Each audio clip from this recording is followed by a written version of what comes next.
नमस्कार, आप देख रहे हैं डॉक्टर साहिब, आपके साथ मैं हूं मुस्कान। दर्शकों, आज के इस एपिसोड में हम बात करेंगे और जानेंगे कि हार्मोनल इम्बैलेंस से कौन कौन सी बीमारियां होती हैं और साथ ही इससे कैसे बचा जा सकता है। और इसी पे बात करने के लिए आज हमारे साथ मौजूद है डॉक्टर अंगद। दर्शकों, आपको बता दें कि बिहार के जाने माने एंडोक्रिनोलॉजिस्ट है। सर नमस्कार, बहुत बहुत स्वागत है आपका। नमस्कार सर, आपसे जानना चाहेंगे कि हार्मोनल इम्बैलेंस की वजह से ऐसी कौन कौन सी बीमारियां हैं जो लोगों में ज़्यादातर देखी जाती हैं। ये जो हार्मोन्स होते हैं बेसिकली ये क्या है कि हमारे शरीर में जितने भी मेटाबॉलिक पाथवे चल रहे हैं उसके संतुलन के लिए बहुत ज़रूरी होते हैं। जैसे एग्जांपल के लिए हमारे शरीर में हार्मोन होता है thyroid hormone, growth hormone, cortisol, vitamin D. ये सारे हार्मोन बहुत ही इंट्रिकेट वे में, बहुत ही कॉम्प्लेक्स वे में हमारे शरीर के सारे मैकेनिज्म को चलाते हैं और इनकी थोड़ी सी भी गड़बड़ी से, चाहे वो ज़्यादा हो या कम हो, हमें बहुत तरह की समस्याएँ आने लगती हैं। जैसे for example thyroid hormone. Thyroid gland actually गले के बीचों बीच में एक थायराइड हार्मोन होता है जिसका काम है थायराइड हार्मोन बनाना। यदि थायराइड हार्मोन कम बने, जिसे हम लोग हाइपोथायराइड बोलते हैं या आम भाषा में लोग इसे मोटा होने वाला थायराइड भी कहते हैं, तो इसकी कमी से क्या होता है कि हमें हाइपोथायराइड होती है, बाल जल्दी झड़ने लगता है, मोटापा होने लगता है। ऐसे ही यदि हाइपरथायराइड हो तो उसके कारण से वज़न ज़्यादा होने लगेगा, वज़न कम होने लगेगा और हमारे बाल झड़ने लगेंगे, घबराहट, बेचैनी बनी रहेगी। एक हार्मोन होता है इंसुलिन, बहुत ही इम्पोर्टेंट हार्मोन होता है इंसुलिन।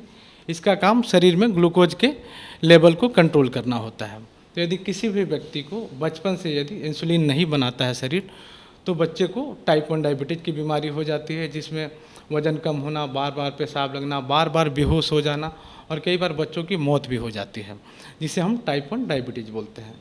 सेम चीज़ें यदि बड़े लोगों में है जिसमें इंसुलिन काम नहीं करता है, इंसुलिन शरीर में रहता तो है लेकिन काम नहीं करता है, जिसे मेडिकल की भाषा में इंसुलिन रेजिस्टेंस बोलते हैं। तो ऐसे कंडीशन से टाइप 2 डायबिटीज मेलाइटस हो जाती है, जिसके कारण मोटापा, हार्ट अटैक का रिस्क हाई हो जाता है, किडनी डैमेज होता है, आँखों का डैमेज होने लगता है। ये सारी समस्याएं हो सकती हैं। ऐसे कुछ हार्मोन, टेस्टोस्टेरोन करके हार्मोन होता है, ये जनरली मेल सेक्स हार्मोन होता है, बट फीमेल में भी थोड़े से अमाउंट में पाया जाता है। बट यही सेम हार्मोन यदि मेल सेक्स हार्मोन फीमेल में ज़्यादा हो जाए तो पीसीओडी होने लगती है, जिसके कारण से एक्ने की समस्या काफ़ी कॉमन हो जाती है, अनचाहे जगह पे बाल आने लगते हैं और बाल झड़ने लगते हैं। ऐसे ही बात करें, एक और इम्पॉर्टेंट हार्मोन है growth hormone. Growth hormone generally बच्चों के हाइट के लिए होता है।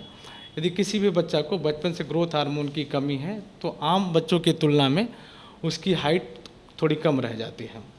बट यही ग्रोथ हार्मोन अगर बड़े लोगों में हो जाए और इसका एक्सेस होने लगे तो इससे ये जनरली तब होता है जबकि पिट्यूटरी ग्लैंड है जो ब्रेन का कोई ट्यूमर हो जिससे ग्रोथ हार्मोन ज़्यादा बनने लगे, तो हमारे हाथ पाँव बड़े हो जाते हैं, ब्रेन का साइज बड़ा हो जाता है और बहुत तरह की हार्ट की समस्याएं होती है। और जनरली ये ग्रोथ हार्मोन के ज़्यादा के मरीज जल्दी ही मर जाते हैं because of cardiac arrest, cardiac disease. तो हमारे शरीर में संतुलन के लिए सारे हार्मोनों का सही संतुलन में रहना बहुत ज़रूरी है। और आपको कहीं से भी लगता है कि किसी भी तरह का असंतुलन हो रहा हो शरीर में, जैसे कि भूख का कम लगना या ज़्यादा होना, नींद ज़्यादा आना या नींद कम आना, कब्जियत की शिकायत हो या डायरिया की शिकायत हो, बार बार उल्टी लग रही हो या बीपी कम हो, तो ये सारे जनरली हार्मोन के कम या ज़्यादा होने के लक्षण हो सकते हैं।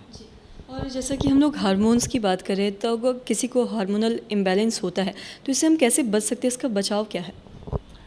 इसका 2-3 चीज़ बचाव जो है, पहली चीज़ तो एक है कि खान पान में बदलाव लाएं हम। मोटापा जो है हार्मोन इम्बैलेंस का सबसे बड़ा कारण है आज के टाइम में। बाकी कुछ चीज़ें हैं जेनेटिक फैक्टर्स जिसमें हम बहुत कुछ नहीं कर सकते। लाइफ स्टाइल के जो फैक्टर हैं उनमें हम ज़रूर बदलाव कर सकते हैं। हम अपने फिजिकल एक्टिविटी को बढ़ाएं, कोशिश करें कि हम नज़दीक जाने के लिए कभी भी बाइक का इस्तेमाल ना करें, या तो साइकिलिंग करें या पैदल जाएं। कोशिश करें अपने ऑफिस में यदि आप हैं तो लिफ्ट का इस्तेमाल ना करें बल्कि के स्टेयर्स का यूज करें। सिमिलर मार्केट जा रहे हो तो पैदल जाने का कोशिश करें। खान पान में जो हमारे खान पान में जो बदलाव आया है विगत कुछ सालों से, आजकल हम लोग प्रोसेस फूड को जैसे पिज्ज़ा, बर्गर, मैगी, पास्ता की तरफ ज़्यादा मुड़ रहे हैं, जबकि हमारे खान पान का पैटर्न होना चाहिए कि हम हरी सब्जियां, फल, पत्तेदार सब्जी, सलाद, इनको ज़्यादा अपने आहार में शामिल करेंगे तो हम हार्मोनल इम्बैलेंस से बच सकते हैं। सर बहुत बहुत शुक्रिया ये तमाम जानकारी देने के लिए। धन्यवाद। तो आज के इस एपिसोड में, इस वीडियो में हमने जाना कि हार्मोनल इम्बैलेंस से कौन कौन सी बीमारियां होती हैं और साथ ही इससे कैसे बचा जा सकता है, इसका क्या उपाय होता है। तो दर्शकों, आशा करते हैं जो तमाम जानकारी है आपके लिए लाभदायक रही हो। तो आज के इस वीडियो में इतना ही। अगर आपने अब तक हमारे चैनल को सब्सक्राइब नहीं किया तो तुरंत कर ले, साथ ही हमारे फेसबुक पेज को लाइक करें। वीडियो देखने के लिए आपका धन्यवाद।